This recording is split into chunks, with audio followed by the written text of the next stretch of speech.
अस्सलाम वालेकुम। मैं उम्मीद करती हूँ आप लोग दुनिया के किसी भी खित्ते में इस चैनल को देख रहे हों, इंशाल्लाह खैरियत से होंगे। दोस्तों, आप लोग जानते ही हैं कि आज 21 अप्रैल है। आज शायर मशरिक़ अल्लामा मोहम्मद इक़बाल का यौम वफ़ात है और उनकी बरसी पूरे पाकिस्तान में मनाई जाती है। मगर आज एक और तारीख़ी शख्सियत की भी बरसी है और वो हैं मुस्तफ़ा अली हमदानी, जिन्होंने 1947 में लाहौर रेडियो से पाकिस्तान की आज़ादी का ऐलान किया था। यानी 13 अगस्त की शब रात 12 बजे जब 14 अगस्त शुरू हुई, तो ये जो पहला ऐलान था पाकिस्तान की तश्कील का, ये उन्होंने किया था। ये ऐलान उनकी ज़िंदगी का एक मुनफरिद और बड़ा एज़ाज़ है। इसके अलावा भी मुस्तफ़ा अली हमदानी उन चंद आवाज़ों में से थे जो रेडियो पाकिस्तान लाहौर की पहचान और असासा हैं। बेहतरीन आवाज़ और लबो लहजे के हामिल उनको चलती फिरती लुगत कहा जाता था। उनकी वक्त की पाबंदी रेडियो के अमले में गोया ज़रबुल मिसल थी। उर्दू और फ़ारसी के भी बहुत अच्छे शायर थे। उनकी तहरीर ऐसी थी कि उस पर किसी शाया शुदा तहरीर का गुमान होता था। उन्होंने कुछ अरसे लाहौर के टेलीविज़न स्टेशन से खबरें भी पढ़ी। वो हमेशा शाम की ट्रांसमिशन किया करते थे। सन 65 की जंग और उसके बाद के ज़माने में अक्सर सामाईन को रात के सन्नाटे में उनकी गरजदार आवाज़ और शुस्ता लबो लहजे में ऐलानात आज भी याद हैं। गज़ल की गायकी को बामे उरूज तक पहुंचाने वाली क्लासिकी गुलकारा फरीदा खानम ने मुझे बताया था कि हमदानी अनाउंसमेंट करते हुए अगर किसी गज़ल या गुलकारा या किसी फ़नकार के बारे में कुछ तारीफ़ी कलमात बोल दिया करता था तो बस मीडिया की ज़बान में वो गज़ल या फ़नकार हिट यानी मशहूर हो जाया करता था। इतनी बातें की जो एक तारीख है, और मेरी खुसूसन जो मेरे ससुर थे मुस्तफ़ा अली हमदानी, उनकी और आपकी दोस्ती थी और आपने इतने अच्छे वक्तों का जिक्र किया। ये बातें लोगों को और कहीं से नहीं मिलेंगी। हाँ, ये तो हमारा एक दौर था। हाँ, आपका दौर था, वो तो चले गए बहुत पहले। अब आपने उनकी बहुत सी बातें बता दी, तो ये समझिए कि ये एक टाइम के बड़े पाबंद थे। वो अपने काम के बड़े ऑनेस्ट थे हमदानी साहब, बहुत जबरदस्त इखलाक, बहुत प्यारा। बस फारसी के भी वो बड़े वजह से ट्रांसक्रिप्शन शुरू होनी है। अच्छा। तो उसमें को थोड़ा सा 5 मिनट का टाइम मिलता था। अच्छा। तो हर आर्टिस्ट का तो और लफ्ज गड़बड़ हो जाए उर्दू के तो फिर क्या बने। अभी पंजाबी बोलने वाले हो जो सही उर्दू माशाल्लाह। नहीं, आपकी तो उर्दू लगता नहीं गजलों से बिल्कुल के कोई उर्दू का। हमदानी साहब को खास गवर्नमेंट ने का दिया हुआ था स्पेशल कि आपने आर्टिस्टों को उनको चेक करना क्या उनके अल्फाज कैसे हैं, कैसे वो चेक करना। मतलब वो जो ज़ाहिर है कि मुस्तफ़ा अली हमदानी साहब अनाउंसर थे, तो वो लोग चेक बहुत अनाउंसर ही नहीं, सारा कुछ उनका होल था। कम से ये सारे जो शाम के प्रोग्राम हो रहे थे, सुबह से उनकी अगर आए वो तो सुबह से लेकर रात के 11 बजे तक उन्हीं का सारा उनके मुताबिक तबीयत के मुताबिक प्रोग्राम होते थे। बड़ा सख्त स्टिक जमाना था वो रेडियो का। तो बनाते सारा चार्ट हमदानी साहब थे, वो एक और साथी होता था। मतलब कि बैलेंस से काम होता था, ऐसे नहीं कि तुम ये कर दो तुम वो कर दो। नहीं, अनाउंसमेंट भी आला तरीके से कर दिया। और आप कह रही थी कि वो कुछ अच्छे अल्फाज कहें तो समझिए कि आर्टिस्ट मशहूर हो जाते थे। हाँ, वाकई। अच्छा।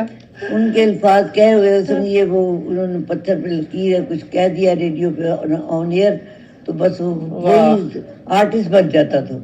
क्योंकि लोगों को ये यकीन होता था कि वो कोई गलत बात नहीं करेंगे। गलत बात नहीं करेंगे, है ना? बिल्कुल, आपने बड़ी खूबसूरत बात कही उनके बारे में। यही सबको यकीन था कि हमदानी साहब जो कह देंगे वो पत्थर पे लकीर है। वो आर्टिस्ट भी अच्छा है, वो ड्रामेटिस्ट मतलब आर्टिस्ट आया तो वो भी अच्छे डायलॉग बोलेगा। सब कुछ उनके ऊपर बहुत डिपेंड करते थे।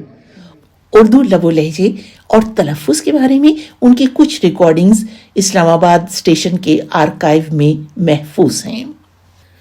مصطفیٰ علی ہمدانی جو میرے سسر محترم ہیں، ایسی شخصیت تھے جن پر کتاب لکھی جا سکتی ہے۔ وہ خود میں ایک تاریخ تھے۔ وہ ریڈیو لاہور سے اس وقت سے منسلک تھے جب یہ آل انڈیا ریڈیو تھا۔ کیا خوش قسمتی تھی کہ وہ آل انڈیا ریڈیو لاہور میں داخل ہوئے، آل انڈیا ریڈیو کا آخری اعلان کیا اور پھر شب 12 بجے اپنے نئے ملک پاکستان کے اعلان آزادی اور 30 منٹ کی آزادی کی نشریات کے بعد ریڈیو پاکستان لاہور سے باہر نکلے۔ تاریخ کا اس طرح سے حصہ بننا ان کے لیے اور ان کے پورے خانوادے کے لیے باعث اعزاز ہے، مگر افسوس یہ ہے کہ انہیں کبھی بھی اور کسی بھی قسم کے سرکاری اعزاز سے نہیں نوازا گیا۔ پاکستان کی آزادی کے حوالے سے وہ بتاتے تھے کہ شہر میں 2 ہفتے قبل ہنگامے پھوٹ پڑے تھے۔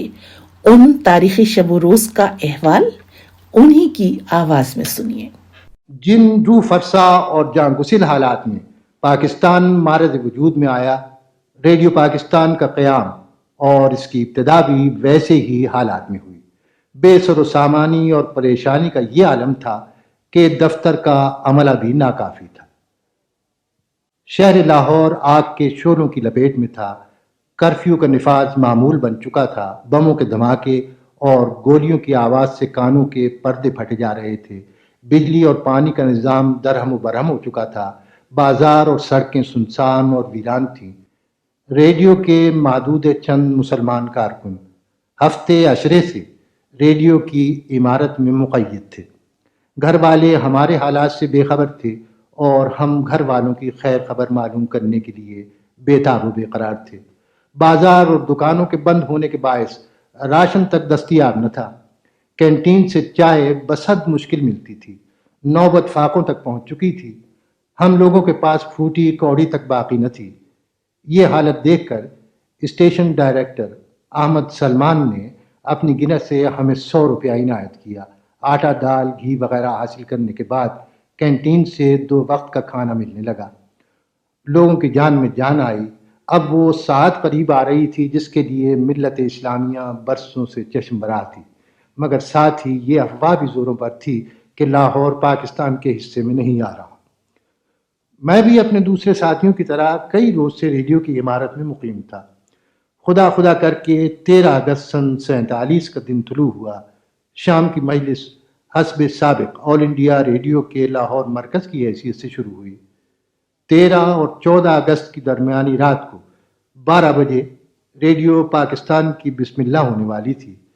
ایک خصوصی مجلس کی نشریات کی تیاریاں مکمل ہو چکی تھیں، مگر ریڈیو سے اس کے اعلان کرنے کی ممانعت تھی۔ میں نے 11 بجے رات کی مجلس کا اختتامی اعلان کیا اور اس طرح آل انڈیا ریڈیو کو دفن کر دیا گیا۔ آزادی اور قیام پاکستان کی منزل اب قریب سے قریب تر ہو رہی تھی۔ صرف 60 منٹ کی مدت باقی تھی۔ آزادی کا سویرا ہونے والا تھا۔ میں ریڈیو پاکستان کے پہلے اناؤنسر کی حیثیت سے اسٹوڈیو نمبر 5 میں پہنچ چکا تھا۔ نظریں دیوار پر لگی ہوئی گھڑی کی سوئیوں پر مرکوز تھیں۔ سگنیچر ٹیون بج رہی تھی۔ پھر یکایک اسٹوڈیو کی سرخ بتی روشن ہوئی۔ گھڑی کی دونوں سوئیاں 12 کے ہندسے پر گلے مل رہی تھیں۔ یکایک فضا میں پاکستان براڈ کاسٹنگ سروس کے تاریخی الفاظ گونجے اور ساتھ ہی پورا شہر تکبیر کے نعروں سے گونج اٹھا۔ دنیا کے نقشے پر ایک نیا ملک پاکستان ابھر آیا۔ ریڈیو کے محکمے کے ساتھ اپنی طویل وابستگی کے زمانے میں نے کئی اہم اور تاریخی اعلان کیے، مگر قیام پاکستان کا وہ اعلان جو میں نے 13 اور 14 اگست سن 47 کی درمیانی رات کو 12 بجے کیا، میرے لیے سرمایہ افتخار ہے اور عمر بھر سرمایہ افتخار رہے گا۔